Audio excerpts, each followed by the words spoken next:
coach and the way he coached, how disciplined he was, and how detailed he was, I think helped me. My college coach was a guy that influenced me in a lot of ways, and in terms of how we practice and how we play.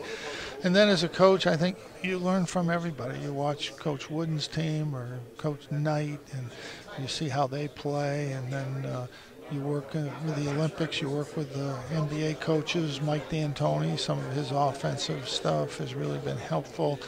So you're always learning from other coaches, and when you stop learning, you better get out. You coach in the toughest league in America.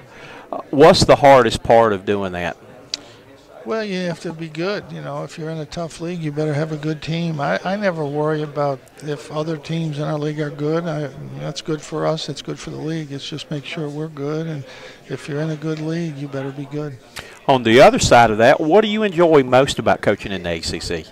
The competition every night is great. It's enjoyable, but it's tough. You better be ready. You can't have a night off. You've got to play, and you got to have your team ready to play every single night. I had fun with the kids earlier, asking them, what's your favorite place to play on the road? As a coach, do you have a favorite place you like to go in the conference? Duke's a great place just because of the arena and the fanfare and the attitudes there. I think it's tough. It's not fun, but it is a great place to play, and great fans. But in our league, there's a lot of tough places. There's a lot of really good places. Louisville has a great arena, but there's a bunch of great places. When you go into a place like a Duke or Syracuse or North Carolina and all, again, those fans are just wild and crazy. As a coach, do you ever get a chance to actually see what or hear what they're saying and all, and your reaction? I know I used to, and at times I pretend like I didn't, but I'd get tickled and have to turn around and look the other way and not let them know that I heard what they said and thought it was funny. I never react to what they say. They say some funny things, they do some funny things, but don't ever react to them. It'll just get worse. But you kind of look around and think about it once in a while. But for the most part, you're focused on what are we going to do on the next play, and what can we do to change things or keep things going. As a coach, you're always one play ahead and trying to think about where you can go and what you have to do. Okay. Had one of your players kind of told us a little bit about this one earlier. Do you have any phobias? Yeah, I'm very superstitious. I drive a certain way to the game. I wear certain things. I put things on in a certain fashion. I come out at the same time. Yeah, too many. I can't even recite them all. I got a million of them. And I know down deep it doesn't make any difference, but I still do it.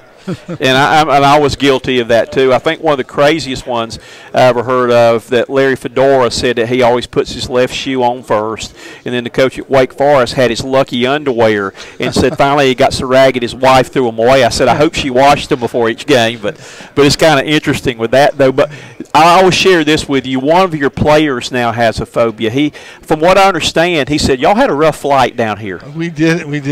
He said he's scared to fly back to Syracuse. It was one of the toughest flights I've ever had. Really? Yeah, we did a lot of bumping and moving around. Well, Frank Howard, I think you may catch him out on 85 trying to hitchhike back to Syracuse. He was avoiding wanting to get back on the plane again. I'm a pretty good flyer, and I did not like it. It was tough. Now, we're two former coaches, and we want equal time. In baseball, when you come to home plate, the baseball player always has his theme song. I think basketball players and coaches ought to have one. What would your theme song be? Probably Bruce Springsteen. Anything by Bruce Springsteen. I'm not a big music guy, but I like him.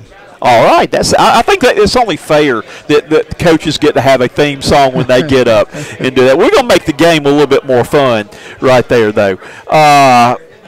If you could, and this is a fun, deep one right here. If you could talk to anybody, and you had 1 hour to talk to anybody, past, present, or future, who would you want to talk to, and what would you talk about? Ben Hogan.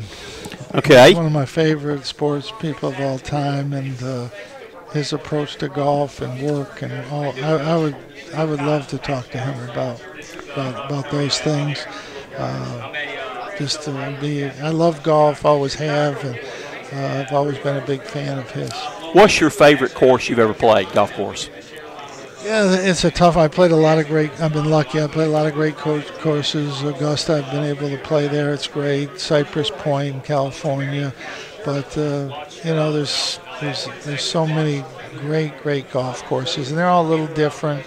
And it is hard to pick between one or the other.